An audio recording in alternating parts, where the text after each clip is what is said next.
Breaking news చూస్తున్నాం. BRS MLC కవిత బంధువుల ఇళ్లలో ఎన్ఫోర్స్మెంట్ డైరెక్టరేట్ అధికారులు సోదాలు నిర్వహిస్తున్నారు. కవిత భర్త అనిల్ బంధువుల ఇళ్లలో ఈడీ అధికారులు తనిఖీలు చేస్తున్నారు.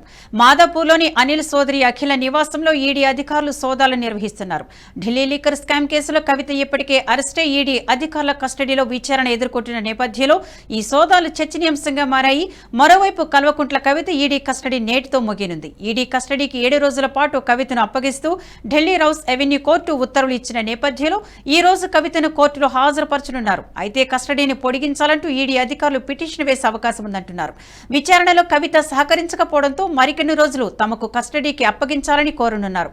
మరి కోర్టు ఎలాంటి ఉత్తర్వులు ఇస్తుందన్నది చూడాల్సి ఉంది.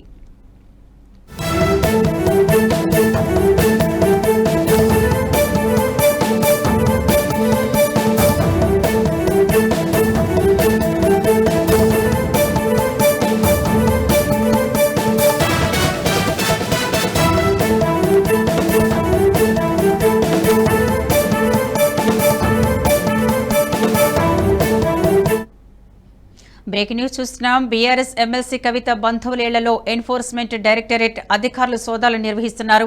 కవిత భర్త అనిల్ బంధువుల ఇళ్లలో ఈడీ అధికారులు తనిఖీలు చేస్తున్నారు. ఇక ఇదే అంశానికి సంబంధించి మరింత సమాచారం మా ఎగ్జిక్యూటివ్ శివప్రసాద్ ఫోన్లో అందిస్తారు. శివప్రసాద్, చెప్పండి. కవిత బంధువుల ఇళ్లలో ఎన్ఫోర్స్మెంట్ అధికారులు సోదాలు నిర్వహిస్తున్నారు. ఈ సోదాల్లో ఏమైనా ఆధారాలు లభ్యమయ్యాయా?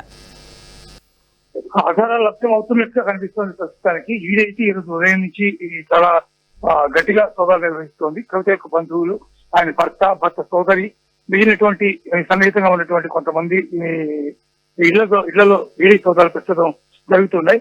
కవిత కస్టడీ ఇవాళతో ముగుస్తుంది. కవిత కస్టడీ పూర్తయ్యేటటువంటి పరిస్థితుల్లో కవితని ఇంట్రాగేట్ చేసినటువంటి సందర్భంలో ఆమె ఇచ్చినటువంటి సమాచారం మేరకే ఈడీ యొక్క దాడులు జరుగుతున్నాయని ప్రస్తుతం అంతా కూడా భావిస్తూ ఉన్నారు.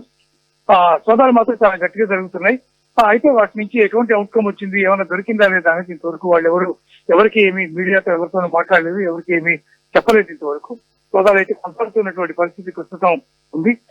ఇంకా కొంతమంది కవితకి సన్నిహితంగా ఉన్నటువంటి రాజకీయ నాయకులు ఎవరైతే ఉన్నారో వాళ్ళ సంబంధించినటువంటి వివరాలు కూడా తీసుకుంటున్నారు. ఒకవేళ ఆ వివరాల విషయంలో కనుక క్లారిటీ వచ్చేటట్లయితే డెఫినెట్ గా వాళ్ళ ఇళ్లలో కూడా సోదాలు చేసే అవకాశాలు కనిపిస్తున్నాయి. ప్రస్తుతానికైతే కవిత బంధువులు, కవిత భర్త సోదరి, వీళ్ళందరికీ సంబంధించినటువంటి ఇళ్లలో మాత్రం సోదాలు జరుగుతూ ఉన్నాయి.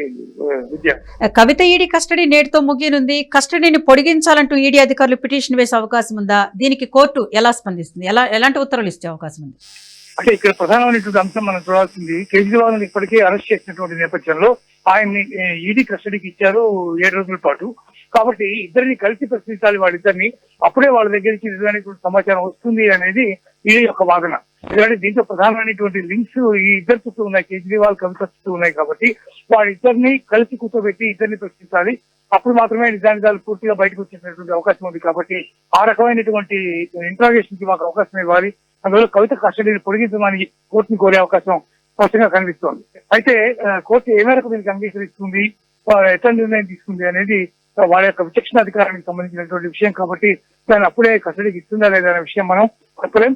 ఏదైనా ఇద్దరిని కూర్చోబెట్టి మాట్లాడితేనే దానికి సంబంధించినటువంటి పూర్తి వివరాలు కాబట్టి అవకాశం ఉందని మాత్రం ఈడీ భావిస్తూ ఉంది. Vidya, thank you for the update Sivaprasad.